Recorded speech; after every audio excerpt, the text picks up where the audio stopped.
وعلى عباده الذين اصطفى فاعوذ بالله من شرور انفسنا ومن سيئات اعمالنا من يهد الله فلا مضل له ومن يضلل فلا هادي له واشهد ان لا اله الا الله وحده لا شريك له واشهد ان محمدا عبده ورسوله اما بعد فان خير الحديث كتاب الله وخير الهدي هدي محمد صلى الله عليه وسلم وشر الامور محدثاتها وكل محدثة بدعة وكل بدعة ضلالة وكل ضلالة في النار اعوذ بالله السميع العليم من الشيطان الرجيم من حمده ونفخه ونفسه بسم الله الرحمن الرحيم اللهم صل على محمد وعلى آل محمد كما صليت على ابراهيم وعلى آل ابراهيم انك حميد مجيد اللهم بارك على محمد وعلى آل محمد كما باركت على ابراهيم وعلى آل ابراهيم انك حميد مجيد رب اشرح لي صدري ويسر لي امري واحلل عقدة من لساني يفقهوا قولي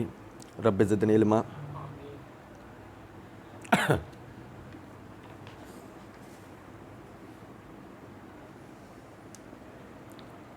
اللہ رب العزت کے فضل و کرم سے مرزا انجینئر کے جتنے بھی شبہات و اعتراضات صحابہ کرام رضوان اللہ علیہ مجمعین کے حوالے سے جو اس نے اٹھائے، اللہ تعالیٰ کی دی ہوئی توفیق سے ہم نے اس کے جوابات دیے۔ مرزا جی نے سن 2017 میں مسئلہ 157 100 questions on Sunni and Shia issues with engineer Muhammad Ali Mirza کے نام سے ایک 4 گھنٹہ اور 44 منٹ تقریباً مبنی 2 پارٹس پر ایک ویڈیو بنائی، جس میں صحابہ کرام رضوان اللہ علیہ مجمعین کے اوپر ہونے والے اعتراضات کی مرزا صاحب کی طرف سے گویا کل کائنات تھی۔ وہ مرزا صاحب نے اس میں جا بجا مختلف مقامات کے اوپر اپنے ریسرچ پیپرز کا ذکر کر رکھا ہے، اور اسی میں مرزا جی نے یہ بات کہی ہے کہ ہماری جو یہ ویڈیو ہے، یہ ویڈیو ریسرچ پیپر 5A اور 5B کے اوپر ہی تنقیدات کے جوابات ہیں، اور مرزا صاحب نے اس کے لیے مسئلہ 157 پارٹ 1 میں ایک جگہ یہ بات کہی، وہ کلک مجھے تھا، وہ میں نے فیصل بھائی انڈیا میں وہاں پہ پروفیشنل لوگ اویلیبل ہیں، انہوں نے الحمدللہ آن پیمنٹ ہزاروں روپے لگا کر انگلش میں 58 پیجز پہ اس کا ترجمہ کیا ہے۔ یعنی مرزا صاحب کے لیے یہ ریسرچ پیپر 5A اور 5B، اس کے لیے مرزا صاحب کو بڑی تکلیف تھی، بڑا قلق تھا کہ اس کا مختلف زبانوں میں ترجمہ ہو جائے، اردو کے علاوہ بھی جو لوگ دیگر زبانیں بولنے والے ہیں وہ بھی اس کو پڑھیں، تاکہ جو میں لوگوں کو گمراہ کرنا چاہتا ہوں زیادہ سے زیادہ زبانوں والے لوگ گمراہ ہو سکتے ہوں۔ تو مرزا صاحب کہتے ہیں کہ انڈیا میں پروفیشنل قسم کے لوگ اویلیبل ہیں، ان میں سے مرزا جی کہتے ہیں کہ جو ہے وہ فیصل بھائی ہیں، انہوں نے آن پیمنٹ ہزاروں روپے لگا کر انگلش میں اس کتابچے کا دونوں 5A اور 5B کا ترجمہ کروایا، اور پھر مزید آگے مرزا جی کہتے ہیں کہ اس کے بعد اس کا ہندی ترجمہ کیا ہمارے وسیم بھائی ہیں، پروفیسر ہیں انڈیا کے اندر۔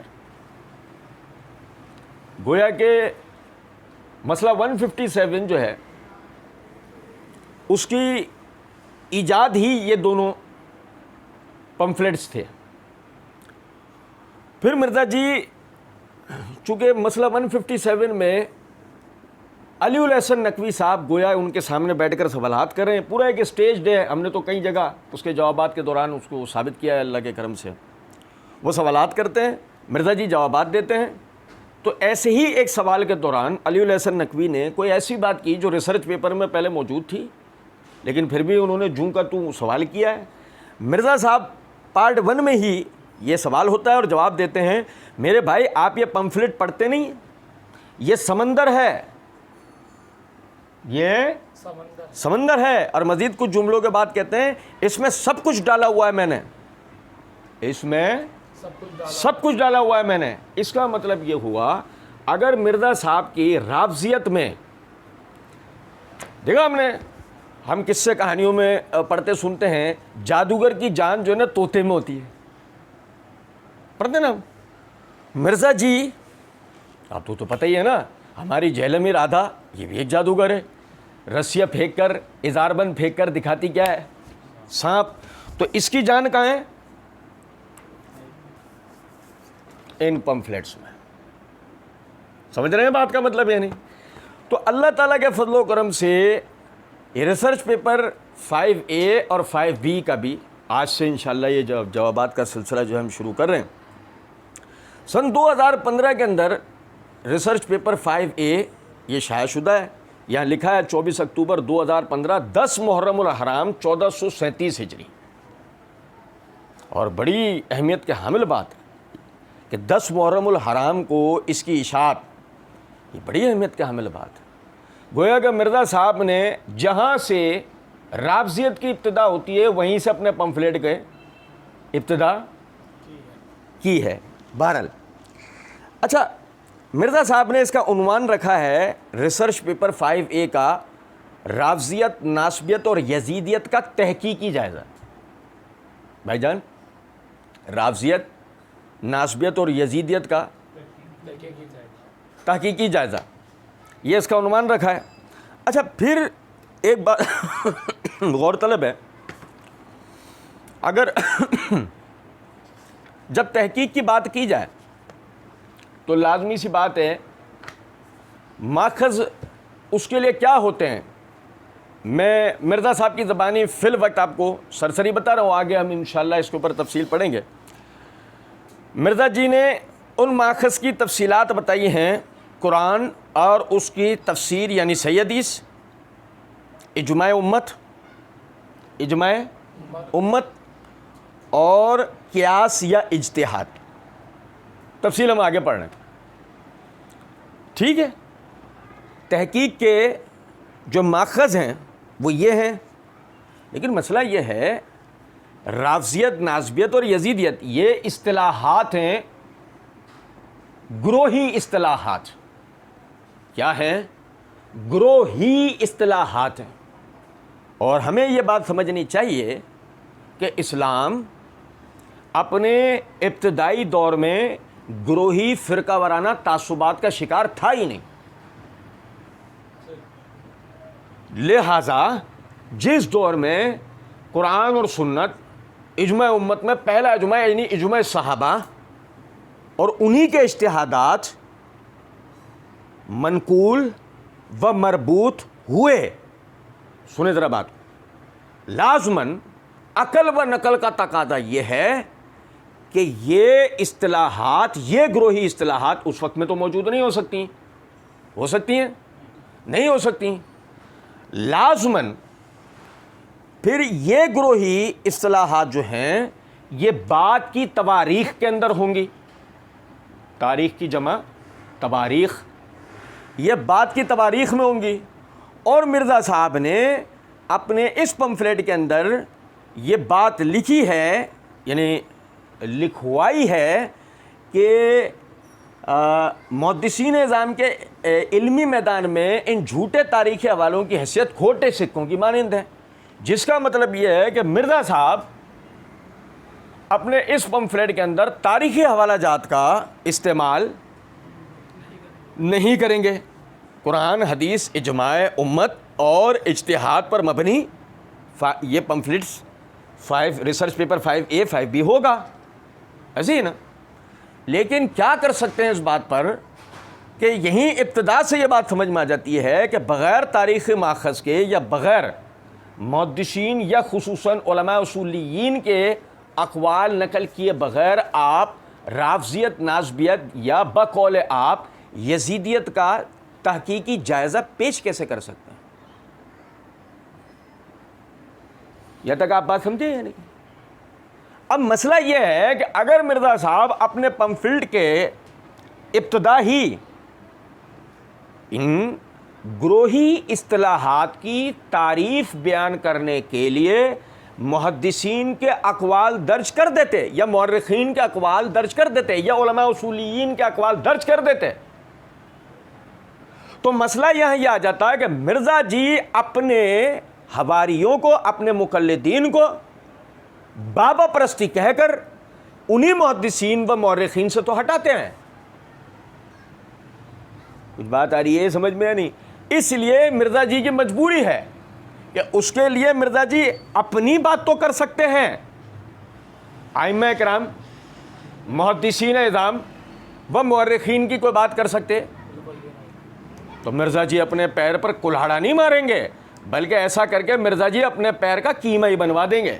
کچھ بات آ رہی ہے سمجھ میں یا نہیں؟ بار اچھا جی، مرزا جی کہتے ہیں کہ رافضیت، ناسبت اور یزیدیت کا تحقیقی جائزہ. اب ذرا آگے آپ سنیں.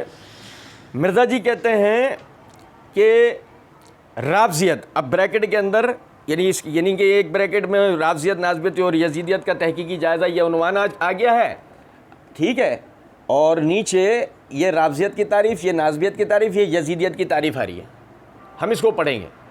اچھا، لیکن اب میں ایک چیز آپ کو اور بتاؤں کہ اوپر ایک عبارت یہ ہے، یہ یہاں سے بھی آپ بھائیوں کو نظر آ جائے گی، اور جن کے پاس ہے پمفلیٹ وہ اس کو سمجھ سکتے ہیں.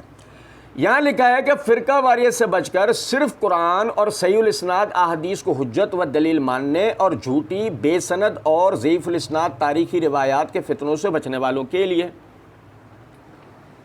اس عبارت میں مرزا صاحب نے کتنی ایمانداری دکھائی ہے. مطلب یہ اصول لکھ کر کہ مرزا صاحب نے اس پمفلیٹ کو قرآن اور صحیح الاسناد احادیث پر مبنی یعنی دلائل سے مرتب کیا ہے. اب مرزا صاحب اس میں کہاں تک ثابت قدم رہے وہ انشاءاللہ ہم آپ کو آخر کے اندر بیان کریں گے. یعنی کہ ابتدائی عبارت جو کہ بسم اللہ الرحمن الرحیم سے بھی اوپر لکھی گئی ہے، ظاہر ہے کہ مرزا صاحب کی نظر میں بسم اللہ سے بھی زیادہ اہمیت اس عبارت کی تھی. کچھ بات آ رہی ہے سمجھ میں یا نہیں؟ تو بسم اللہ سے پہلے لکھی گئی جو عبارت ہے اس کا جواب ہم کہاں دیں گے؟ آخر میں، اور بتائیں گے کہ مرزا صاحب نے کتنی ایمانداری اور دیانتداری کا یعنی اس عبارت کو لکھ کے مظاہرہ کیا ہے. اچھا اب دیکھیں، مرزا جی کہتے ہیں بسم اللہ الرحمن الرحیم والصلاۃ والسلام علی رسول اللہ وعلی ازواجہ وآلہ واصحابہ اجمعین الی یوم الدین. اب مرزا صاحب نے بسم اللہ پڑھ کے صلاۃ و سلام بھیجا ہے اللہ کے رسول پر، ان کی بیویوں پر، ان کے اہل بیت پر اور ان کے اصحاب پر. گویا کہ مرزا جی اصحاب رسول پر سلامتی کی دعائیں بھیج رہے ہیں نا. اب جن اصحاب رسول پر وہ سلامتی کی دعائیں بھیج رہے ہیں، اس پورے پمفلیٹ کا ما حاصل یہ ہے کہ انہی کے اوپر وہ تنقید کا دروازہ کھولیں گے. کچھ بات آئی سمجھ میں نہیں؟ یہ بالکل اس طرح ہے کہ شیطان آپ کو آیت الکرسی بتائے. یہ بالکل اس طرح ہے کہ اس کہنے پہ مجھے نہیں، آپ دیکھو اسی پمفلیٹ کی ابتدا جو ہے انہوں نے کیا صحابہ پہ سلامتی بھیج کر نہیں کی. یہ بالکل اس طرح ہے کہ جیسے ابو ہریرہ رضی اللہ تعالیٰ عنہ کو شیطان نے، تو کیا اس سے شیطان صاحب فضیلت ہو جائے گا؟ یہ کہا جائے گا نہیں شیطان تعلیم کر رہا ہے آیت الکرسی کی، بڑا اچھا کام کیا اس نے. ابو رہیں گے اور بیٹا رہے گا. سنیں ذرا بات کو. پھر مرزا صاحب رافضیت، ناسبت اور یزیدیت کا تحقیقی جائزہ کا عنوان قائم کرتے ہیں، اور اس کے بعد آپ آگے تعریف لکھیے. اور اس کو پڑھنے سے پہلے تعریفات کو میں ایک چیز آپ کو اور بتا دوں. ہم اپنی ناقص بصیرت کی بنیاد پر یہ بات کہتے ہیں. ناقص بصیرت اس لیے کہہ رہا ہوں کہ میں مرزا صاحب کی طرح بڑھ کے مارنے کا عادی، شیخیاں بگارنے کا عادی نہیں ہوں. میں ایک نرے طالب علم، تو میں اپنی ناقص بصیرت کی بنیاد پہ یہ بات کہتا ہوں کہ یہ پمفلیٹ اور یا اس جیسے جتنے پمفلیٹس ہیں مرزا جی کے لکھے ہوئے نہیں ہیں. مرزا جی اس طرح کی تحریر نہیں کر سکتے. اب اگر مثال کے طور پر مرزا جی یا مرزا جی کے حواریوں میں سے کوئی شخص بھی اس بات کا دعوے دار ہے کہ ہاں مرزا جی ہی کا تحریر کردہ یہ پمفلٹ ہے اور اس جیسے جتنے پمفلٹس ہیں وہ مرزا جی کے تحریر کردہ ہیں، آپ یقین کریں ہم مرزا جی کے ہاتھ پر بیعت کرنے کو تیار ہیں، اپنی تمام باتوں سے رجوع کرنے کو تیار ہیں، اپنی تمام تر جوابات اور ویڈیوز مٹا دینے کو تیار ہیں. مرزا جی ہمارے سامنے بیٹھ کے من و ان اس کو لکھ کر دے دیں، ہمارے سامنے بیٹھ جائیں، ہم کچھ نہیں بولیں گے. یہ پمفلٹ ہاتھ میں رکھیں گے سارے، جو کا تو مرزا جی اس کو لکھ کر دکھا دیں، دونوں پمفلٹس. گو اگر مرزا جی اس کو نہ لکھ پائیں، جیسا کہ نہیں لکھ پائیں گے انشاءاللہ، تو ہم جو بات کہتے ہیں کہ اصل مسئلہ یہ ہے کہ مرزا جی ڈکٹیشن لیتے ہیں، یہ پس پردہ کوئی اور طبقہ ہے، کچھ اور لوگ ہیں، یہی وجہ ہے۔ آپ دیکھیں مرزا جی جو کہ خود کو آئیکن کہتے ہیں اور ہر چیز اپنی طرف منسوب کرتے ہیں، بلکہ یہاں تک کہ پچھلے دنوں مرزا جی کی ویڈیوز لوگوں نے اپنے پرائیویٹ چینلز بنا کر جب اس پہ اپلوڈ کر کے پیسے کمانا شروع کرے، مرزا جی ناراض ہو گئے اور مرزا جی نے اس کے اوپر کاپی رائٹ ایکٹ کا مسئلہ اور جی وہ اسٹرائک مارنے کا مسئلہ، اور مرزا جی نے بڑے غصے میں آ کے ویڈیو بنا دی تھی۔ وہی مرزا جی جب اس پمفلیٹ کو شائع کرتے ہیں تو نیچے لکھتے ہیں الداعی الی الخیر، نوجوانان اہل سنت اسلام آباد پاکستان www.ahlsunnatpak.com۔ کیوں مرزا جی نے یہاں یا نیچے یا کہیں بھی اپنا نام کیوں درج نہیں کیا اگر یہ ان کے اپنے لکھے ہوئے ہیں؟ تو کچھ بات آ رہی ہے سمجھ؟ بہرحال ہم تو دھوتی سب کی بھاڑیں گے، کسی ایک کو بھی نہیں چھوڑیں گے انشاءاللہ۔ اچھا جی، اب آگے مرزا جی تعریف بیان کر رہے ہیں، ذرا بھائی سنیں ذرا بات کو۔ رافضیت، کالے پس منظر پر وائٹ کلر کا لکھا ہوا رافضیت، کالے پس منظر پہ وائٹ کلر کا لکھا ہوا ناسبیت۔ ریڈ پس منظر تھا نا، رافضیت، ناسبیت اور یزیدیت کا تحقیقی جائزہ، ریڈ پس منظر تھا نا، لیکن جب ان کی تعریف کی ہے تو کالے پس منظر ڈالے میں تینوں۔ پتہ ہے کیوں؟ تینوں باتوں میں اندھیرا ہے، قدرتی، تینوں میں اندھیرا۔ سیاہ پس منظر رکھتے ہیں مرزا جی۔ سیاہ پس منظر کا ایک منطقی مطلب آپ لوگ سمجھ گئے ہوں گے، سیاہ پس منظر۔ اب چلا ویڈیو بنا دی، کون کہتا ہے کالا لباس پہننا حرام ہے؟ وہ تو ہمارا موضوع نہیں ہے، ورنہ مرزا جی کو ہم کالے پیلے نیلے اس پہ ساری ساڑیاں پہنا دیں گے، آپ بے فکر رہیں۔ مرزا جی کہتے ہیں رافضیت۔ اب مرزا جی تعریف کر رہا ہے رافضیت، صحابہ کرام رضی اللہ عنہم کا بغض اور ان کی گستاخیاں کرنا ہے۔ ناسبیت، سیدنا علی رضی اللہ تعالی عنہ کا بغض اور ان کی گستاخیاں کرنا۔ یزیدیت، یزید بن معاویہ کے جھوٹے فضائل بیان کرنا۔ تینوں پہ ہم انشاءاللہ پڑھیں گے، لیکن اگر مرزا جی ہمارے سامنے بیٹھے ہوتے ہیں، ہم کہتے ہیں مان لیں، ہاں تمہارے کہنے سے، کہ میں کہہ رہا ہوں کہ رافضیت کی تعریف یہ ہے، ناسبیت کی یہ ہے اور یزیدیت کی یہ ہے، میں کہہ رہا ہوں، مان لیں؟ نہیں۔ کون کہتا ہے یہ؟ سلف میں کسی نے کہا ہے؟ نہیں کہا ہے؟ ہاں وہ دونوں والے۔ تمہاری تو ہماری نظر میں دو کوڑی کی حیثیت نہیں ہے، ایک کوڑی کی حیثیت نہیں ہے، پھوٹی کوڑی کی حیثیت نہیں ہے۔ کچھ بات آ رہی ہے سمجھ میں؟ نہیں کہ جی میں تعریف کر رہا ہوں تو ہماری تعریف کو سنتا کون ہے؟ بھائی نکار خانے میں طوطی کی کون سن رہا ہے؟ کچھ بات آ رہی ہے سمجھ میں؟ نہیں۔ بہرحال چلیں، ہمیں منظور ہے، قبول ہے، قبول ہے، قبول ہے، نہیں سمجھے؟ رافضیت، مرزا صاحب نے تعریف کی صحابہ کرام کا بغض اور ان کی گستاخیاں کرنا، یہاں تک ٹھیک، ہمیں منظور۔ اب اس پہ میں آپ کو بتاؤں ذرا بات۔ دیکھیں میرے ہاتھ میں مصباح اللغات، اس کے صفحہ نمبر 304 اور 305 کے اوپر وہ کہتے ہیں رفضہ، رفضن و رفضن، مطلب رفض الشیء میں نے پھینکنا، چھوڑ دینا، رفض الشیء چیز کو چھوڑ دینا، پھینک دینا۔ صفحہ نمبر 305 پہ کہتے ہیں الرافضہ، جنگ وغیرہ میں اپنے قائد و رہنما کو چھوڑ دینے والی جماعت۔ جنگ وغیرہ میں اپنے قائد کو چھوڑ دے، اپنے قائد یا رہنما کو چھوڑ دینے والی جماعت کو کہتے ہیں لغتاً رافضہ۔ یہ رفض الشیء سے مشتق ہے، میں نے چھوڑ دینا، پھینک دینا، ٹھیک ہے؟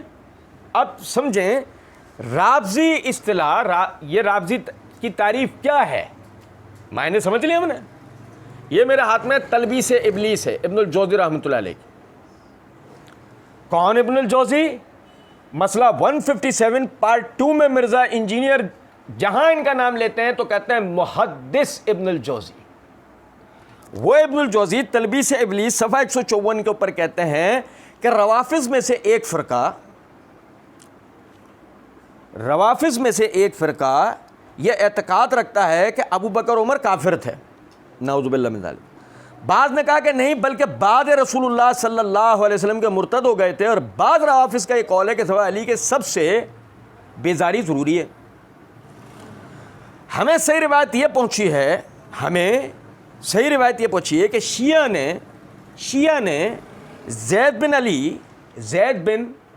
علی سے درخواست کی کہ آپ ان لوگوں سے بیزاری کریں جنہوں نے علی رضی اللہ تعالیٰ عنہ کی کرامت کی مخالفت کی، ورنہ ہم آپ سے رفض اختیار کریں گے، یعنی ہم آپ کو چھوڑ دیں گے.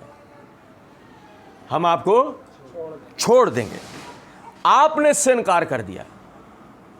زید بن علی رحمۃ اللہ علیہ انہوں نے اس سے انکار کر دیا تو شیعوں نے آپ کو چھوڑ دیا. اس لیے اس گروہ کا نام رافضہ ہوا، پڑا، یعنی چھوڑ دینا. سمجھے ہیں بات کو یا نہیں؟ اور ابن الجوزی رحمۃ اللہ علیہ کہتے ہیں یہ صحیح روایت ہے. ٹھیک ہے، اچھا جی. پھر اسی طرح دیکھیں، یہ میرے ہاتھ میں کتاب الملل والنحال ہے، علامہ شہرستانی رحمۃ اللہ علیہ کی. یہ کتب الفرق کے اوپر یعنی یوں سمجھ لیں کہ اہم کتابوں میں سے ایک ہے. اس کے صفحہ نمبر 230 کے اوپر کہتے ہیں کہ کوفے کے شیعوں نے زید بن علی رضی اللہ تعالیٰ عنہ کی یعنی ابو بکر عمر رضی اللہ تعالیٰ عنہ کی افضلیت پر بات سنی، اور انہیں یہ معلوم ہو گیا کہ وہ شیخین سے اظہار لا تعلقی نہیں کریں گے، تبرہ نہیں کریں گے، شیخین ابو بکر و عمر. تو ان کوفے کے شیعوں نے ان کو چھوڑ دیا. ٹھیک، یہاں تک کہ ان پر وہ وقت آ گیا جو ان کے لیے مقدر تھا، یعنی شہید کر دیے گئے. اس لیے زید بن علی رحمۃ اللہ علیہ کو چھوڑنے والوں کو رافضہ کا نام دیا گیا. زید بن علی رحمۃ اللہ علیہ کو چھوڑ دینے والوں کو رافضہ کا نام دیا گیا. یہ میرے ہاتھ میں غنیت الطالبین ہے، شیخ عبد القادر جیلانی رحمۃ اللہ علیہ کی. صفحہ نمبر 180 کے اوپر وہ کہتے ہیں رافضی کی وجہ تسمیہ یہ ہے کہ انہوں نے اکثر صحابہ کرام رضوان اللہ علیہم اجمعین سے بیزاری کا اظہار کیا، اور حضرات ابو بکر صدیق اور عمر فاروق کی خلافت کو تسلیم نہیں کیا. بعض لوگوں نے رافضی کی وجہ تسمیہ یہ بتائی ہے کہ جب زید بن علی نے سیدنا ابو بکر صدیق اور سیدنا عمر رضی اللہ تعالی عنہما سے مودت کا یعنی محبت کا اظہار کیا اور دونوں بزرگوں کی ساتھ دوستی کا اعتراف کیا، تو ان لوگوں نے سیدنا زید بن علی کو چھوڑ دیا. سیدنا زید بن علی رحمۃ اللہ علیہ نے فرمایا ان لوگوں نے مجھ سے رفض اختیار کر لیا ہے. اس دن کے بعد سے ان کو رافضی کہا جانے لگا. بھائی میرے ٹھیک ہے، اچھا جی. اب یہ دیکھیے گا، یہ میرے ہاتھ میں سی اور اعلام النبلاء ہے، اس کی جلد نمبر 6 کا صفحہ نمبر 218 ہے. امام ذہبی رحمۃ اللہ علیہ وہ فرماتے ہیں فمن نطق فیہ بغض و تنقص وهو شیء جلد یؤدب. اس میں 2 لفظوں کے میں معنی جان بوجھ کے نہیں پڑھوں گا، بھائی ہمارے ناراض ہو جائیں گے. اہل علم میری بات کو بخوبی سمجھیں گے. جو شخص بھی نفرت اور تنقیص کے پہلو کے ساتھ صحابہ کرام کے لیے زبان کھولے وہ شیعت کی طرف مائل ہے. جلد یؤدب میں اس کے جان بوجھ کے معنی نہیں کر رہا ہوں، یہ حضرات اہل علم کر لیں، یا میں نے عبارت بتا دی حضرات اہل علم سے اس کے آپ معنی خود کرا لیں، میں نہیں کر سکتا. یہ امام ذہبی رحمۃ اللہ علیہ کا اپنا موقف ہے. وَإِن تَرَكَّ إِلَى الشَّيْخَيْنِ بِالذَّمٍ فَهُوَ رَافْضٌ خَبِيثٌ، اور جو شیخین کا ذکر باقاعدہ مذمت کے ساتھ کرے، یعنی ان کی مذمت کرے ابو بکر عمر کی خصوصیت کے ساتھ، فَهُوَ رَافْضٌ خَبِيثٌ، وہ خبیث رافضی ہے، وہ خبیث رافضی ہے. ٹھیک ہے.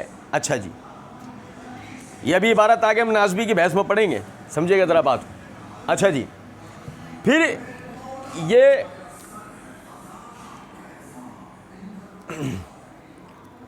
فتح الباری کا مقدمہ حدیث ساری، حافظ ابن حجر رحمۃ اللہ علیہ یہ مقدمہ صفحہ 437 کے اوپر کہتے ہیں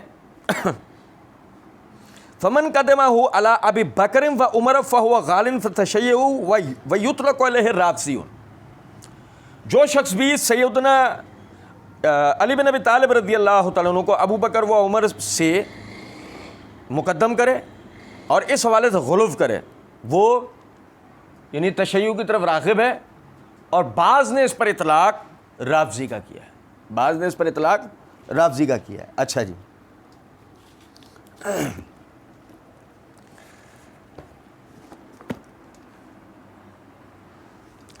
ذرا سمجھیے گا. مرزا جی مسئلہ 157 پارٹ 1 کے اندر ایک جگہ کہتے ہیں شیخ محمد ناصر الدین البانی رحمہ اللہ تعالیٰ علیہ المتوفیٰ 1999 عیسوی، انہوں نے اس حدیث کو صحیح کہا اور ہمارے سب کانٹیننٹ میں انہی کے لیول کی بڑی پرسنالٹی اور بعض معاملات میں ان سے بھی بڑی پرسنالٹی شیخ حافظ زبیر علی زئی رحمہ اللہ تعالیٰ علیہ ہے. مرزا صاحب کے نظر میں زبیر صاحب کا مقام آپ سمجھ گئے ہوں گے کہ سب کانٹیننٹ میں سب سے علمی شخصیت، تو مرزا صاحب کی تسلی اور مرزا صاحب کے حواریوں کی تسلی کے لیے فتاوی علمیہ شیخ زبیر علی زئی رحمۃ اللہ علیہ کے المعروف توضیح الاحکام جلد نمبر 1 صفحہ نمبر 139، وہ لکھتے ہیں رافضی اس شخص کو کہتے ہیں جو صحابہ کرام رضی اللہ عنہم کی مذمت اور کردار کشی کو جائز سمجھتا ہے. زبیر علی زئی رحمۃ اللہ علیہ نے اس تعریف کو القاموس الوحید صفحہ 648 کے حوالے سے نقل کیا ہے. گویا کہ شیعوں کا ایک مخصوص گروہ ابتدا میں جنہوں نے صرف اس بات کے اوپر کہ سیدنا زید بن علی رحمۃ اللہ علیہ نے جو ابو بکر عمر رضی اللہ تعالیٰ عنہ سے محبت اور ان سے مودت کا اظہار کیا، صرف اس بات کے اوپر ان کو چھوڑ دیا.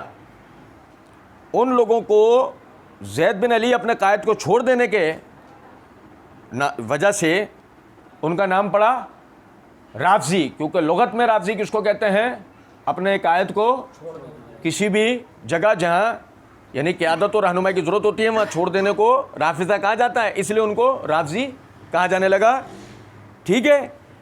رافضی کی اس تعریف نے وقت گزرنے کے ساتھ ترقی کی. مرزا صاحب کے معتمد شیخ زبیر صاحب جیسی شخصیت یہ بات کہتے ہیں کہ رافضی اس شخص کو کہتے ہیں جو صحابہ اکرام کی مذمت اور کردار کشی کو جائز سمجھتا ہے. یہاں تک بات سمجھ میں آ گئی؟ اچھا جی، اب اس کے بعد مرزا جی کی تعریف. مرزا جی کہتے ہیں صحابہ اکرام رضی اللہ عنہم کا بغض اور ان کی گستاخیاں کرنا یہ کیا ہے؟ رافضیت. تو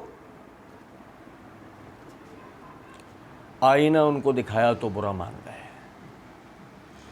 نہیں سمجھے کچھ بات کو؟ سمجھے.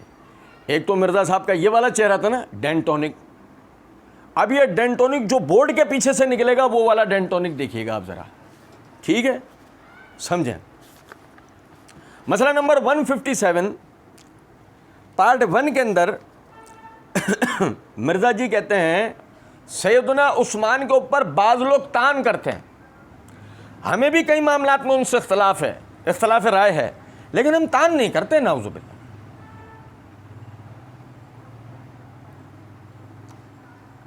امیر المومنین سیدنا علی بن ابی طالب سے اختلاف کرنے والا مرزا جی کی زبان میں پتہ کیا ہوتا ہے؟ پارٹ 1 میں مرزا جی ایک جگہ کہتے ہیں علیکم بسنتی کے تحت یہ تو ہے ہی کہ علیکم بسنتی یہ تو ہے ہی خلفۂ راشدین کے مخالفین کے بارے میں کہ خلفۂ راشدین کے مخالفین بدعت پہ ہوں گے. مخالف کہتے اختلاف رائے کرنے والے کو ہیں. اب مرزا جی کہتے ہیں کہ ہمیں سیدنا عثمان خلیفہ راشد سے اختلاف رائے ہے. کچھ بات آ رہی ہے سمجھ میں یا نہیں؟ تب مرزا جی کیا ہوئے؟ اچھا کون سے اہل بدعتی؟ جو کہ گستاخ صحابہ ہیں. اچھا پھر اس کے بعد مرزا جی پارٹ 2 کے اندر ایک جگہ پر کہتے ہیں آپ کروڑوں معاویہ لے آئیں، ایک حضرت عمر کے برابر نہیں ہے. میں تو رضی اللہ تعالیٰ عنہ ہی کہتا ہوں، دعائے خیری کرتا ہوں سب کے لیے، کیونکہ میں ان کو صحابی مانتا ہوں. میں معاویہ رضی اللہ تعالیٰ عنہ کو صحابی مانتا ہوں. میں ان کو نعوذ باللہ منافق نہیں مانتا رافضیوں کی طرح. ٹھیک ہے. اچھا اب آگے دیکھیں، یہ مرزا جی سے یہ بات سمجھ میں آ گئی نا کہ معاویہ رضی اللہ تعالیٰ عنہ کو میں صحابی بھی مانتا ہوں. اب مرزا جی نے کہا رافضیت کی تعریف کیا ہے؟ صحابہ کرام کا بغض اور ان کی گستاخیاں کرنا. ٹھیک. اب مرزا جی پارٹ 2 کے اندر ہی دوسرے مقام پہ کہتے ہیں اگر حضرت معاویہ رضی اللہ تعالیٰ عنہ کی غلطیوں کو ہم غلطیاں نہیں کہیں گے تو ہم حق اور باطل، غلط اور صحیح کے معیار کو خطرے میں ڈال دیں گے. سیدنا معاویہ کی غلطیاں بیان کرنا ہی حق ہے. کچھ بات آ رہی ہے سمجھ میں مرزا جی کی نظر میں؟ وہ اس سے بھی چھوڑیں، آگے چلیں. مرزا جی مزید جو ہے نا اسی پارٹ 2 میں ایک جگہ پر کہتے ہیں صحابہ کی 3 کیٹیگریز بتائی گئی ہیں. ایک جو شروع میں ایمان لے آئے، دوسرے پکے منافق، تیسرے ملے جلے اعمال کرنے والے. اور خود ہی پھر ملے جلے اعمال کی تعریف چند جملوں کے بعد کی ہے. ملے جلے اعمال یعنی اچھے برے اعمال. صحابہ میں منافق، صحابہ میں اچھے اور برے اعمال کرنے والے لوگ. پتہ نہیں گستاخی کس بلا کا نام ہے، نہیں سمجھے کچھ بات کو. اچھا جی پھر مرزا جی کہتے ہیں اسی پارٹ میں ایک جگہ قتل عمار کے بعد یہ بات ڈیفائن ہو چکی ہے کہ معاویہ کی غلطی اجتہادی نہیں ہے بلکہ یہ ہٹ دھرمی پہ مبنی غلطی ہے. یہ ہٹ دھرمی پہ مبنی غلطی ہے، کیونکہ اگر اجتہادی تھی تو اس وقت تک ٹھیک ہے. اس بیچارہ معاویہ رضی اللہ تعالیٰ عنہ، اس بیچارے کو پتہ نہیں چلا جب اس کو قتل عمار کے بعد کہ باقی جماعت قتل کرے گی. ان کو بھی حدیث پتہ ہے، عمر بن عاص بھی سنا رہے ہیں. اب تو یہ کر لیتے نا کہ اب تو توبہ کر لیتے نا کہ میری جماعت باغی ہے. معاویہ کو توبہ کروا رہا ہے. معاویہ بیچارہ ہے، معاویہ نے ہٹ دھرمی کی. یہ کون سے ہیں؟ ہاتھی والے دانت. ٹھیک ہے. لیکن کم از کم ایک بات تو انشاءاللہ ثابت ہو گئی، صحابہ کرام رافضیت کیا ہے؟ صحابہ کرام کا بغض اور ان کی چلو چھوڑو مرزا صاحب کو سارے حوالے جات معاف ہے. یہ والا لو، یہ والا لینا. پارٹ 2 میں مرزا جی چوچو ایک جگہ کہتے ہیں حضرت عمر کی غلطی میں نے بتائی ہے، میں حضرت علی کی بھی بتا دیتا ہوں. صحیح بخاری میں آتا ہے انہوں نے مرتدین کو زندہ جلوا دیا تھا. لو جی مولا علی بھی غلطی کر رہے ہیں. آ رہی کچھ بات سمجھو؟ ہاں یہاں آ کر مرزا جی اور مرزا جی کے حواریوں کو ایک دم سے دماغ کے اندر وہ مناظرے کا جو ایک حال کہتے نہیں، وہ جو چیز فیوز ہو رہی ہوتی ہے تو ایک شوق سا آتا ہے. چیز کوئی بھی فیوز ہو رہی ہوتی ہے الیکٹریسٹی کی، ہلکا سا شوق آتا ہے نا، تو وہ شوق ایک دم آئے. اوکے نہیں، وہ آپ سمجھیں کہ وہ جو ہے نا مطلب یعنی کہ وہ تو وہ جو ان سے غلطی ہوئی، صحابہ کرام کو غلطیوں سے پاک تھوڑی تھے. کیا آپ کو صحابہ کو غلطیوں سے پاک سمجھتے ہیں؟ ہم کہتے ہیں چوچو ایسے نہیں کھیلو، تم سے کھیلا نہیں جائے گا. مسئلہ یہ ہے کہ صحابہ کرام رضوان اللہ علیہم اجمعین غلطیوں سے پاک نہیں ہے، مگر ہم آج سے نہیں، پہلے دن سے یہ بات کہتے ہیں، بے بانگے دوہل کہتے ہیں اور چیلنج دے کے بولتے ہیں کہ صحابہ کرام رضوان اللہ علیہم اجمعین کی جن اغلاط کا ذکر کیا جاتا ہے 2 حال میں سے کسی ایک حال سے خالی نہیں ہے. پہلا کہ ان اغلاط کو بتانے کے لیے جو آپ روایات و تاریخی واقعات پڑھتے ہیں وہ ضعیف، متروک یا کذاب و دجال قسم کے روات سے منقول ہوتی ہیں. نمبر 1. نمبر 2، وہ روایات صحیح ہوتی ہیں، ان میں صحابہ کی کوئی غلط نہیں ہوتی، لیکن آپ ان کے معنی مفہوم کو ایسے بگاڑ کر پیش کرتے ہیں جس سے لگتا ایسا ہے کہ ان سے وہ اغلاط ہوئی ہیں. جیسے ہی ان کو صحیح طریقے سے بیان کر دیا جاتا ہے، تصویر کو سیدھا کر کے دکھایا جاتا ہے، سامنے والے کو آپ کی حقیقت کا اندازہ بخوبی ہو جاتا ہے. ٹھیک ہے. اچھا جی، صحابہ اکرام کا بغض اور ان کی گستاخیاں کرنا کیا ہے؟ رافضیت. اور دیکھیں ذرا بات کو، مرزا جی سے گستاخی ثابت ہونے کے نتیجے میں مرزا جی کی اپنی رافضیت ثابت ہو گئی. اب مرزا جی آگے کہتے ہیں ناسبیت، سیاہ بیک گراؤنڈ کے عنوان پر، سیاہ بیک گراؤنڈ، کالے بیک گراؤنڈ پہ وائٹ ناسبیت. سیدنا علی کا بغض اور ان کی گستاخیاں کرنا کیا ہے ناسبیت؟ سیدنا علی کا بغض اور ان کی گستاخی کرنا. اچھا مرزا جی، وہ جو مولا علی کی آپ غلطی بتا رہے تھے، آپ نے کہا نا سیدنا علی کا بغض اور ان کی گستاخیاں کرنا. جو مولا علی کی آپ غلطی بتا رہے تھے، آپ سمجھیں کہ ایک جگہ مرزا جی جواب دیتے ہوئے یہ بات کہتے ہیں کہ جی انہیں کسی نے کہا کہ بھائی کیا یعنی کہ اپنا حضرات خلفۂ راشدین سے سیاسی اعتبار سے اختلاف ہوئے، کیا جمل اور صفین کے اندر حضرت علی سے غلطی نہیں ہو سکتی؟ تب مرزا جی جواب کے اندر کہتے ہیں یہ بالکل غلط بات ہے، حضرت علی کی توثیق ہے، ٹھیک ہے نا، علی سے محبت نہیں رکھے گا مگر مومن، علی سے بغض نہیں رکھے گا مگر منافق. مرزا جی نے اس روایت کو پڑھ کر یہ ثابت کیا ہے کہ سیدنا علی کی توثیق تو رسول اللہ صلی اللہ علیہ وسلم کی زبان مبارک سے آ گئی کہ جی وہ تو غلطی نہیں کریں گے. لیکن جب آپ خود بھی اپنا دامن صاف کرنے کے لیے کہ میں ابو بکر عمر عثمان کی غلطی نہیں بتا رہا بلکہ میں تو علی کی بھی بتا رہا ہوں، اب علی کی توثیق کدھر گئی اور اب ناسبیت کدھر چلی گئی؟ مرزا جی کچھ بات آ رہی ہے سمجھ میں؟ نہیں. چلیں ٹھیک ہے، چھوڑیں، میں آپ کو بتاؤں. یہ میرے ہاتھ میں مصباح اللغات، صفحہ نمبر 878 کے اوپر وہ لکھتے ہیں نسبہ نسب المرض افلاہم، کہ تھکانا یا تکلیف دینا، تھکانا یا تکلیف دینا. نسبہ لفلان، یعنی کہ فلاں سے دشمنی کرنا. ٹھیک ہے. اچھا یہ تو اس کے لغتاً معنی. آگے وہ کہتے ہیں ناسبہ مناسبتاً، دشمنی کرنا، مقابلہ کرنا. یعنی ناسبی اس شخص کو کہتے ہیں کہ جو دشمنی کرتا ہے یا مقابلہ کرتا ہے لغتاً. ٹھیک ہے. اچھا اب ذرا سمجھے گا بات.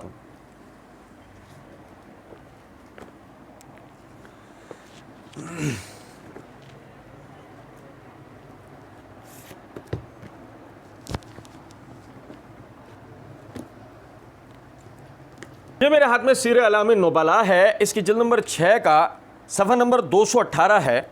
امام ذہبی رحمۃ اللہ علیہ فرماتے ہیں وَقَضَى مَنْ تَعَرَّضَ لِلْإِمَامِ عَلِيٍّ بِذَمٍّ فَهُوَ نَاسِبٌ يُعَذَّرُ.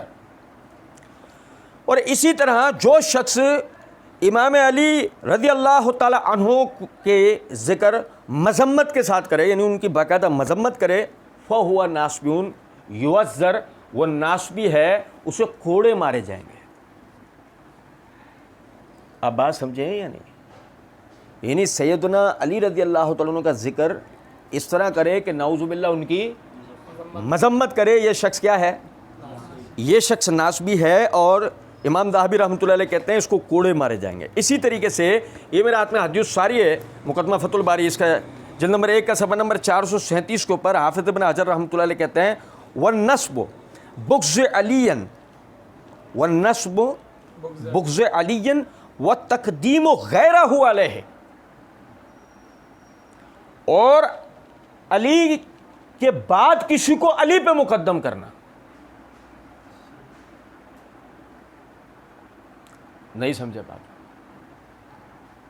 ناسبیت سیدنا علی سے بغض، ان سے نفرت کرنا، نعوذ باللہ، ان کی مذمت کرنا، ان کے بعد کے کسی کو فضیلت میں ان پر فوقیت دینا، نعوذ باللہ، یہ کیا ہے؟ یہ ناسبیت ہے. اچھا جی سمجھے گا ذرا بات کو. اور اللہ تعالیٰ کے فضل و کرم سے 17 سپٹمبر 2020 کو ناسبی کون ہوتے ہیں اس عنوان سے ایک بڑا تفصیلی ویڈیو جو ہے وہ ہم نے اپلوڈ کیا تھا، جس میں ناسبی کے حوالے سے پوری بحث ہم نے اس کے اندر کی تھی. اچھا میں نے وہاں بھی یہ بات کہی تھی ایک دفعہ، یہاں بھی آپ بھائیوں کو توجہ دلا رہا ہوں، انصاف شرط ہے. مجھے سننے والے جتنے بھی بھائی اس ویڈیو کو سن رہے ہوں، چاہے وہ مرزا صاحب کے مقلدین ہوں، چاہے وہ کہ غیر جانبدار بھائی ہوں، چاہے وہ ہمارے ساتھی ہوں، انصاف شرط ہے. آپ اب تک کی، کیونکہ آپ میں سے بعض بھائی ایسے بھی ہوں گے جن کی عمریں 15 سال ہوں گی، کسی کی 20 سال ہوں گی، کسی کی 25 ہوگی، 30 ہوگی، کوئی 50-60 سال کا بھی ہوگا. اب تک کی اپنی عمر میں آپ نے کوئی ایسا شخص دیکھا ہے جو ایک صحیح سیدھا صحیح ایک صحابہ کرام کا ماننے والا مسلمان ہو، اہل بیت کا ماننے والا مسلمان ہو، سرسری سے صحیح، تعارفی اعتبار سے صحیح، مگر وہ سیدنا علی رضی اللہ تعالیٰ عنہ کی مذمت کرتا ہو، ان سے نفرت کرتا ہو؟ کیا آج تک آپ نے ایسا کوئی آدمی دیکھا ہے؟ میں اس ویڈیو میں بھی توجہ دلا چکا ہوں. یقین کریں آپ، 300 ہجری سے پہلے ناسبی اصطلاح کا وجود دنیا کے اندر نہیں ہے صحیح سند کے ساتھ. اور ہم انشاءاللہ ابھی آپ بھائیوں کو اس حوالے سے ایک وضاحت بھی انشاءاللہ دیں گے، ٹھیک ہے نا؟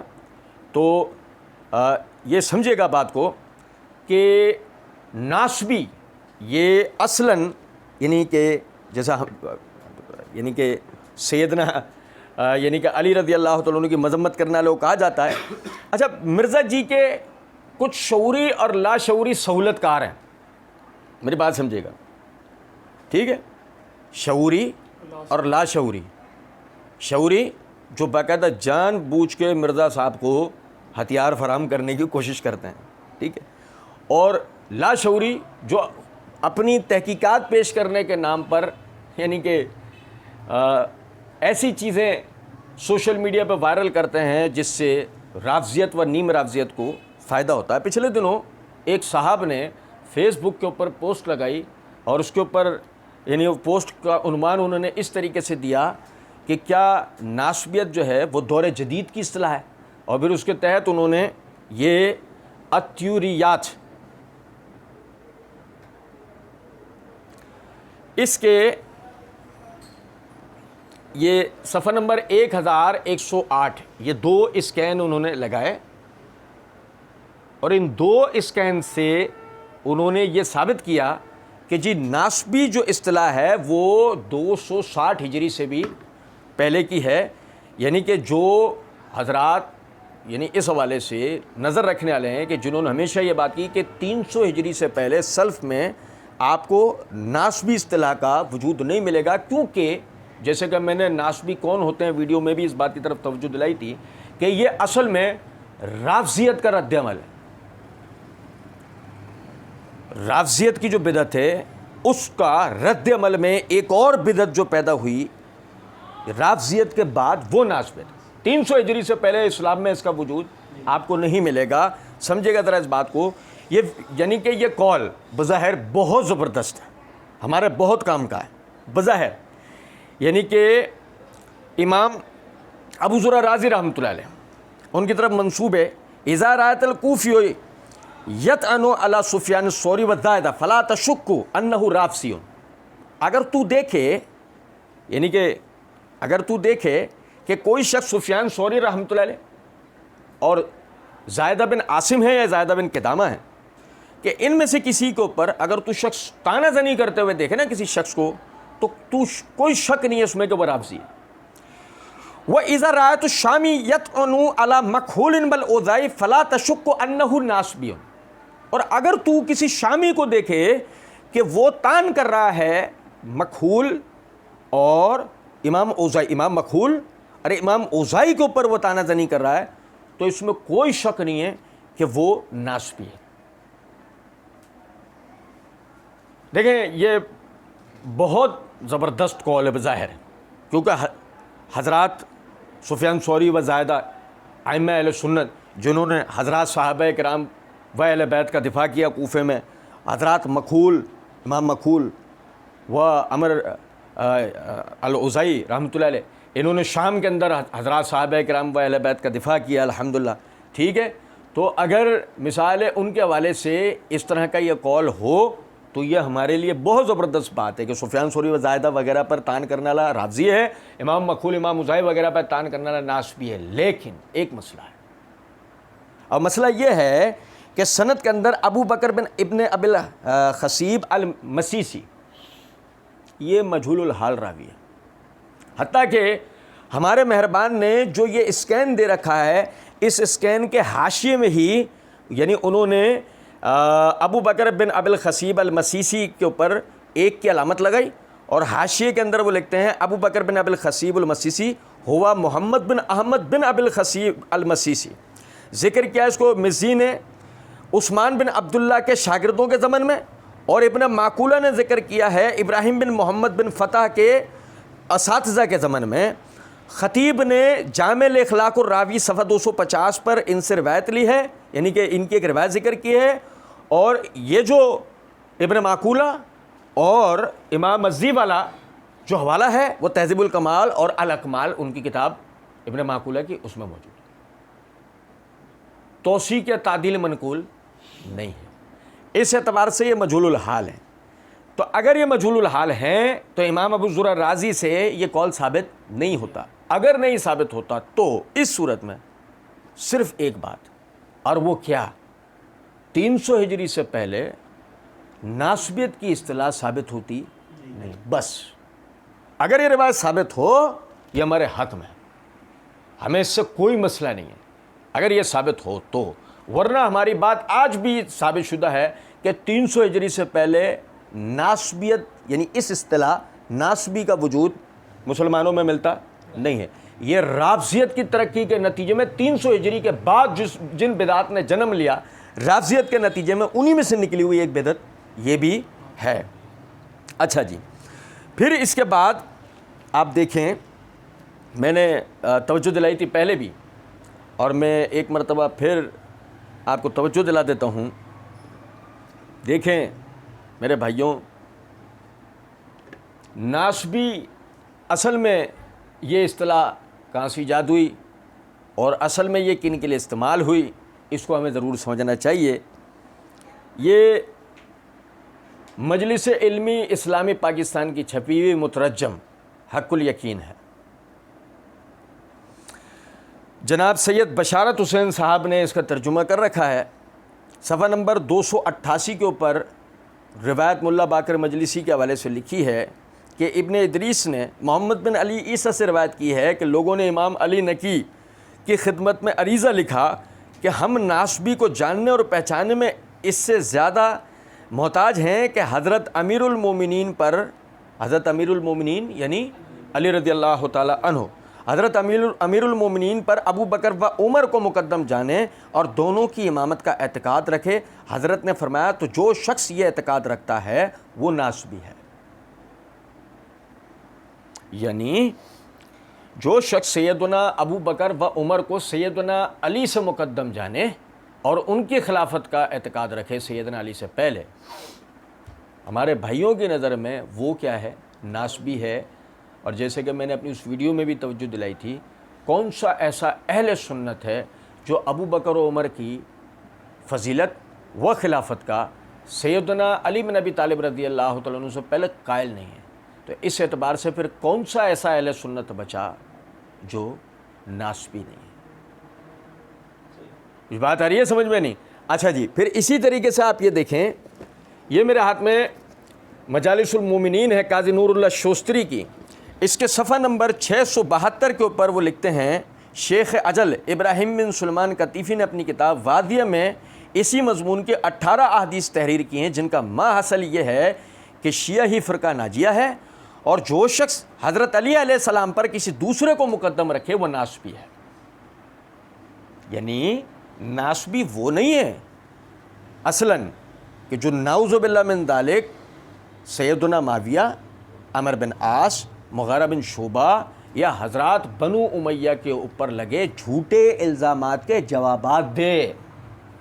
ناسبی اصل میں وہ ہے کہ جو ابو بکر، عمر و عثمان کو سیدنا علی سے مقدم جانے، ان کی خلافت کا اعتقاد رکھے اور میرے بھائی میں دعوت فکر دے رہا ہوں، اس تعریف کے بعد آپ مجھے بتائیں کون سا ایسا اہل سنت بچا جو ناسبی نہ ٹھہر جائے؟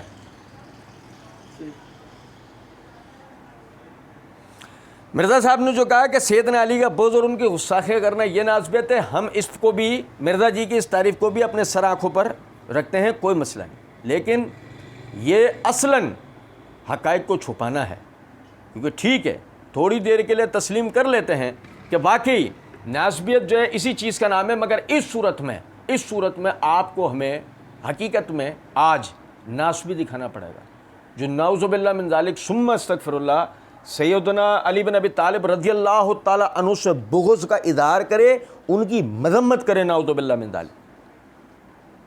اور میں نے پہلے بھی یہ بات کہی، اپنے دل پر ہاتھ رکھ کے بات بتائیں، کیا آپ نے آج تک ایسا کوئی آدمی دیکھا ہے؟ الا ماشاء اللہ جانتا ہے کہ یہ بدبختی و بدنصیبی کس کے حصے میں آئی ہے۔ اور لطف کی بات یہ ہے، پچھلے دنوں وہ بھی مرزا جی نے ویڈیو بنائی ہے دفاع میں، مرزا جی بنو امیہ پہ تلواریں نکالنے کا کہہ رہے ہیں، اور پھر مرزا جی نے اپنے اس تلواریں نکالنے کا دفاع بھی کیا، اس پر جو ویڈیو بنائی ہے، اس ویڈیو میں مرزا جی نے ایک بات کہی ہے، اب تو اہل سنت میں سے سوائے وہ لوگ جو ہم سے جڑے ہوئے ہیں یا جن پر اللہ نے مہربانی کی، ان کو چھوڑ کر سارے ناسبی ہو چکے ہیں۔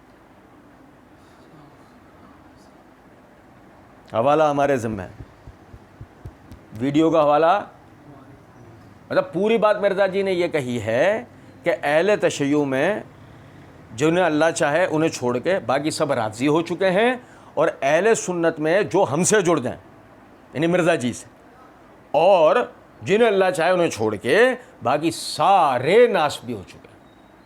آپ سمجھے، آہستہ آہستہ مرزا جی اسی تعریف کی طرف لے جا رہے ہیں جو مرزا جی کے آباء و اجداد نے اپنی کتابوں میں کر رکھی ہے۔ تو یہ اس جھانسے میں نہیں آنا چاہیے جو مرزا جی نے تعریف دی کہ ناسبی اصل میں اس کو کہتے ہیں جو سیدنا علی کا بغض اور ان کو گستاخیاں کریں۔ اچھا جی، اب اس کے بعد مرزا جی آگے کہتے ہیں یزیدیت۔ مرزا جی تعریف کرتے ہیں یزید بن معاویہ کے جھوٹے فضائل بیان کرنا۔ ارے یہاں دو باتیں، پہلا جھوٹے فضائل بیان کرنا، اچھا مرزا جی ہمارے سامنے ہوتا ہے، ہم کہتے ہیں اچھا سنو ادھر پھپھو ایک بات تو بتاؤ، سچے فضائل بیان کرنا یزیدیت تو نہیں ہوگی؟ بھائی جھوٹے فضائل بیان کرنا ہے کیا یزیدیت ہے؟ اور سچے بتائیں تو پھر کیا کہتے ہو؟ پھر ناسبی میں چھوڑے رکھو گے یا کوئی ہمارا ایک میڈل اور بڑھاؤ گے؟ ہیں یزیدیت نہیں سمجھے؟ پہلے یہ تھا ناسبی، اب سیف اللہ یزیدی۔ اور نہیں سمجھے ہو بات کو یا نہیں کہ ایک میڈل اور بڑھاؤ گے کیا؟ نہیں، چلو ٹھیک ہے، جھوٹے فضائل بیان کرنا۔ اچھا جی بھائی جھوٹے فضائل دیکھیں، سب سے پہلی چیز تو یہ ہے، یہ جملہ خود بخود ثابت کرتا ہے کہ کوئی سچی فضیلت ہے، کچھ ہے جو مرزا جی کو جھوٹے کا لاحقہ لگانا پڑا ہے، اور ہمیں معاف کر دینا، ہمارے وارنٹ مت نکال دینا، ہم تم پر وہ ایٹم بوم گرائیں گے کہ تم اس کے اثرات سے بچ کے نکل جاؤ، بڑی بات ہے۔ بہرحال مرزا انجینئر کی حقیقت پارٹ 42 سے لے کے 53 تک ہم نے مرزا جی کو جو جوابات دیے وہاں اس حوالے سے کافی تفصیلات گزری ہیں، لیکن بہرحال یزیدیت کی اصطلاح 300 ہجری تو دور کی بات ہے، پوری اسلامی تاریخ کے اندر آپ کو کہیں بھی نہیں ملے گی یزیدیت بطور ایک گروہی اصطلاح، پوری اسلامی تاریخ میں آپ کو کہیں بھی نہیں ملے گی۔ اور میرا اسلامی تاریخ سے مراد یہ ہندوستان کی لکھی ہوئی تاریخ نہیں کہ ہندوستان میں کوئی یعنی کہ تاریخ اسلام سے نام سے کوئی کتاب اردو لٹریچر میں لکھ دے اور آپ اس کو ماخذ کی کتابوں میں اپنی مرضی سے شامل کر دیں اور ہم پر اسے بطور حجت پیش کریں گے اس کو مان لو، نہیں۔ تاریخ سے مراد جو سند سے آئی ہے، تاریخ سے مراد جو حدیث کی طرح تاریخ بھی سند سے آئی ہے۔ پوری اسلامی تاریخ میں آج تک یزیدیت یہ کوئی گروہی اصطلاح موجود نہیں. اچھا جی, پچھلے دنوں جیسے میں نے عرض کیا مرزا جی کے شعوری اور لاشعوری سہولت کار, ٹھیک ہے, ان میں سے ایک موصوف نے یہ تاریخ اسلام امام ذہبی رحمۃ اللہ علیہ اس کے صفحہ نمبر جلد نمبر 3 کے صفحہ نمبر 333 کے اوپر یہ لمازہ بن زبار ابو لبید الجہضمی البصری کے حالات نقل کرتے ہوئے امام ذہبی رحمۃ اللہ علیہ کا یہ قول نقل کر ثابت کیا ہے کہ یزیدی اصطلاح امام ذہبی کے زمانے میں بھی موجود تھی, یعنی یزیدی اس زمانے میں بھی موجود تھے.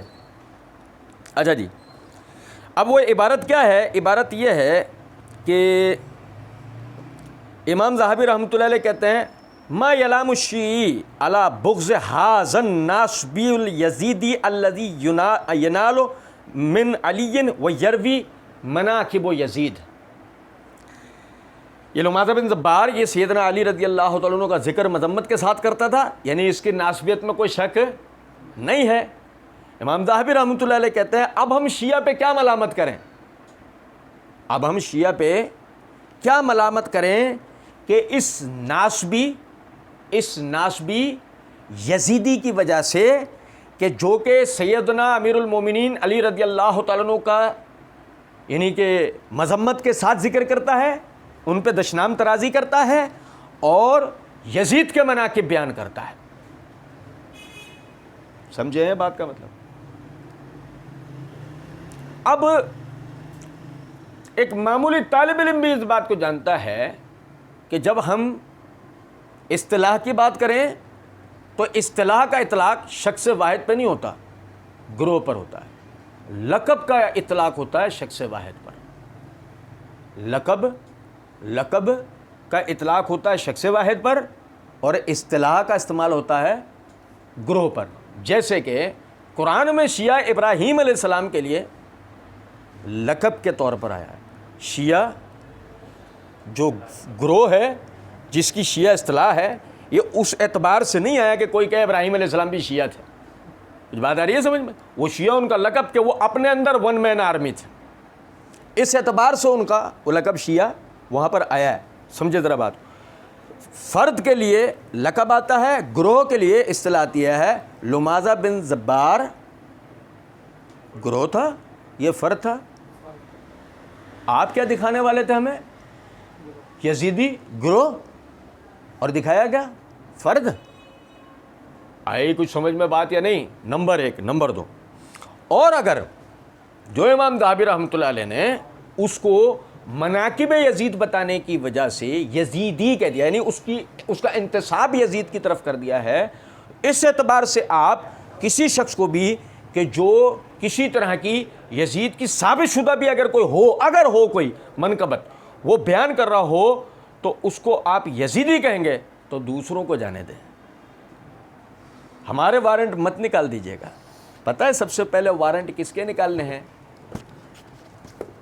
امام ذہبی کے. یہ سیرہ اعلام النبلاء ہے, اس کی جلد نمبر 4 کا صفحہ نمبر 316-317 ہے. امام ذہبی رحمۃ اللہ علیہ لکھتے ہیں یزید بن معاویہ بن ابی سفیان بن حرب بن امیہ الاموی الخلیفہ. کیا کہا ہے یزید کو؟ کیا کہا ہے یزید کو؟ کیا کہہ دیا اور نہیں سمجھے کچھ بات کو؟ چلے چھوڑیں. آگے کہتے ہیں اگلے صفحے 317 پہ لہو علی حنات ہی حسنا, اس کے یعنی کہ وہ افعال کہ جن کی وجہ سے یزید کی مذمت ہوتی ہے, کہتے ہیں لہو علی حنات ہی حسنا, اس کے علاوہ اس کی اچھائیاں بھی ہیں, نیکیاں بھی ہیں. وہ کہتے ہیں وہ ہیا غزو القسطنطنیہ, اور وہ ہے غزوہ قسطنطنیہ وکانا امیر ذالک الجیش، اور وہ اس لشکر کا امیر تھا، وہ اس لشکر کا امیر تھا۔ وفیہم مثلو ابو ایوب الانصاری، اور اس میں ابو ایوب انصاری جیسے صحابہ شامل تھے جن کا یزید تو اگر منقبت یزید بیان کرنے سے کوئی شخص یزیدی ہو جاتا، اور وہ آپ ہمیں امام ذہبی سے ثابت کرنا چاہ رہے تھے، تو اب منقبت یزید بتانے سے خود امام ذہبی کیا ہونے چاہیے آپ کی نظر میں؟ اب اگر آپ یہاں امام ذہبی کو یہ کہنے کا بعد بھی یزیدی نہیں مانو گے تو ہمیں معاف کر دو گے؟ یا قوم شعیب میں سے ہو کہ جن کے لینے کے بعد کچھ اور ہیں اور دینے کے کچھ بات آ رہی ہے سمجھ میں یا نہیں؟ اور سہولت کاروں کو میں کہوں گا معاف کر دو، آئے گی نہیں تمہاری باری، جب مرزا جہاں ذکر کرے گا وہیں تمہاری باری آئے گی، اس سے پہلے نہ مرزا کو چھوڑیں گے نہ تمہیں پکڑیں گے، بے فکر رہو، وہیں پکڑیں گے تمہیں جب مرزا تم سے ڈکٹیشن لے گا، جب مرزا تم سے گلوکوز کی بوتل لے کے تم سے خون لے کے چڑھوائے گا، اور وہاں مرزا اور تمہارا اکٹھا خون نکالیں گے ہم، بے فکر رہو، ٹھیک ہے؟ اور ایک آخری ایک نقطہ میں آپ بھائیوں کو بتا دیتا ہوں کہ لمازہ بن زبار، اس کے بارے میں یعنی کہ جو ہم نے یزیدی علی بات کی، کوئی اشکال نہ رہے تو یہ امام ذہبی رحمۃ اللہ علیہ کے المغنی فی الضعفاء ہے، اسی جلد نمبر 2 کے صفحہ نمبر 234 پہ امام ذہبی بذات خود کہتے ہیں کانا یزم علیًا ویمدح یزید، یا منقبت کی بحث نہیں ہے، یا منقبت کی یا مناقب کی یا تعریف کی بحث، یعنی یہ اس طرح کی بحث نہیں ہے کہ کوئی روایات سنائی جائیں، کوئی حکایات سنائی جائیں۔ لمازہ بن زبار سیدنا علی کی باقاعدہ مذمت کرتا تھا، یزید کی باقاعدہ ان کے مقابلے میں تعریف کرتا تھا، تو اس کے ناسبی ہونے میں کسی قسم کا کوئی شک و شبہ باقی، لیکن خدا را ایک نئی اصطلاح مت گھڑ کے ایک نیا گروہی خلا پیدا نہ کریں۔ کچھ بات آ رہی ہے سمجھ میں؟ تو آپ اسے زیادہ سے زیادہ رافضیت و ناسبیت تو کہہ سکتے ہیں، آپ اس کو یزیدیت کی کوئی اصطلاح نہیں بیان کر سکتے۔ اور آخر میں عرض ہے مرزا جی، بدعت کس بلا کو کہتے ہیں؟ مرزا جی اگر بریلویت، دیوبندیت یہ سارے فرقہ وارانہ نام اور بدعتیں ہیں تو رافضی، ناسبی، یزیدی یہ بدعتیں نہیں ہیں؟ یہ کیا چیز ہیں؟ بدعتیں ہیں نا۔ اب کم سے کم آپ اس بات کو سمجھیں، جو امور بدعت سے متعلقہ ہیں، اور یعنی اہل علم حضرات خود ان میں سے کسی چیز میں تو ملوث نظر نہیں آ سکتے نا، یہ بات سمجھ رہے ہیں نہیں؟ اور اس بات کو بھی ذہن میں رکھیں کہ آپ نے آگے جو چیز بھی بیان کرنی ہے وہ کتاب و سنت کے اعتبار سے بیان کرنی ہے۔ آخر میں بطور لطیفہ بس ایک بات ذکر کر کے بات کو ختم کر رہا ہوں۔ مرزا جی نے اپنے پمفلیٹ میں یہ تعریفیں بیان کرنے کے بعد آگے کہا ہے، میرے مسلمان بھائیوں، شیطانی وسوسوں کے باوجود اپنی موت سے پہلے صرف ایک مرتبہ اس تحریر کو اول تا آخر لازمی پڑھ لیں۔ میں اس عبارت کو آپ کو پڑھ کے بتاتا ہوں، یہ دیکھیں ذرا،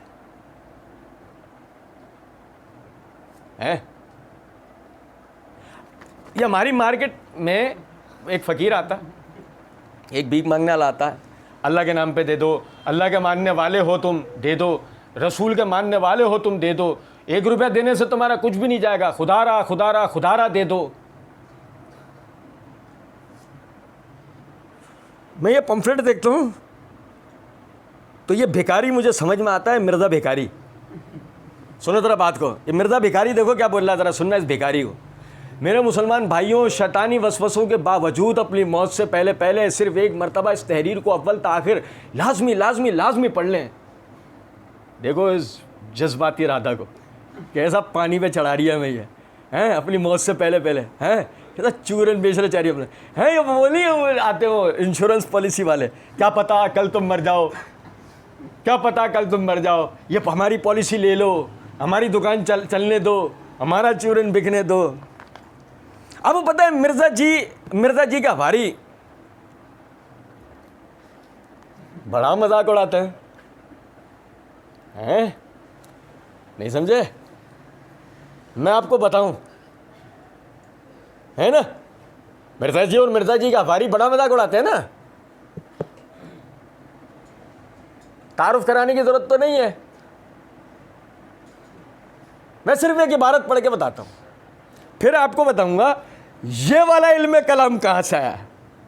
بقیہ والا علم کلام تو سارا ایرانی ہے، یہ والا علم کلام کھارا دری ہے. سنو ذرا بات، یہ کتاب کے یہ شروع کے اندر ہی کھولتے کے ساتھ ہی لکھا، بالکل ایسے مرزا جی نے جیسے لکھا، جیسے مرزا جی نے شروع پمفلٹ میں لکھا نا ایسے ہی یہاں پہ لکھا ہوا ہے. میں پڑھ کے سنا آپ کو، ذرا دیکھنا یہ والا علم کلام. فیضان سنت سے درس دینے کا طریقہ: مسجد، گھر، مدرسہ، چوک، بازار، اسکول، کالج وغیرہ میں وقت مقرر کر کے روزانہ فیضان سنت کے درس کے ذریعے خوب سنتوں کے مدنی پھول لٹائیے اور ڈھیروں ثواب کمائیے. حسب ضرورت 3 بار اس طرح اعلان فرمائیے: میٹھے میٹھے اسلامی بھائیوں، قریب تشریف لائیے. میرے مسلمان بھائیوں، سنو ذرا بات کو، میٹھے میٹھے اسلامی بھائیوں، قریب تشریف لائیے. اب اس طرح ابتدا کریں: الحمدللہ رب العالمین والصلاۃ والسلام علی سید المرسلین، اما بعد، فاعوذ باللہ من الشیطان الرجیم، بسم اللہ الرحمن الرحیم. اب حاضرین کو ذیل کے 4 سیغوں میں درود و سلام پڑھائیں: الصلاۃ والسلام علیک یا رسول اللہ وعلی آلک واصحابک یا حبیب اللہ، الصلاۃ والسلام علیک یا نبی اللہ وعلی آلک واصحابک یا نور اللہ. اور سیم اسی طریقے سے جیسے یہاں اوپر صلاۃ والسلام لکھا ہے، صحیح. پھر اس کے بعد کہتے ہیں اب اگر مسجد ہے تو اس طرح اعتکاف کی نیت کروائیں: نویت سنت الاعتکاف، میں نے سنت اعتکاف کی نیت کی. پھر کہیں: میٹھے میٹھے اسلامی بھائیوں، نگاہیں نیچے کیجئے، توجہ کے ساتھ فیضان سنت کا درس سنیے کہ لاپرواہی کے ساتھ ادھر ادھر دیکھتے ہوئے، زمین پر انگلی سے کھیلتے ہوئے، لباس یا بالوں وغیرہ کو سلاتے ہوئے سننے سے اس کی برکتیں زائل ہونے کا اندیشہ ہے. یہ کہنے کے بعد فیضان سنت سے درود شریف کی ایک فضیلت. پھر کسی بھی بات سے چند منٹ پڑھ کر سنائیں، جو لکھا ہے وہی پڑھیں، اپنی طرف سے کوئی خلاصہ نہ کریں. اول تاخر لازمی پڑھنا ہے، جو لکھا ہے وہی پڑھنا ہے. یہ میری طرح ایسے نشانات نہیں لگانے جو میں نے لگا دیے. نہیں سمجھے کچھ بات کو؟ اچھا جی، کہتے ہیں جو لکھا ہے وہی پڑھیں، اپنی طرف سے کوئی خلاصہ نہ کریں. آیات و عربی عبارات کا صرف ترجمہ سنائیں. درس کے بعد اس طرح کہیں: الحمدللہ عز و جل، تبلیغ قرآن و سنت کے عالمگیر تحریک دعوت اسلامی کے سنتوں بھرے مدنی ماحول میں بکثرت سنتیں سکھائی اور سکھائی جاتے ہیں. آپ بھی اس مدنی ماحول سے ہر دم وابستہ رہیے. مرنے سے پہلے پڑھ لیجئے.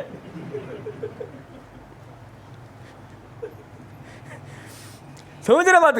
یار بہت لمبا ہے، آخر تک ہے یہ. آخر یہ دونوں صفحے ہیں، کتنا پڑھیں گے؟ میں تو صرف بتانا چاہ رہا ہوں یہ علم کلام کہاں سے آیا ہے.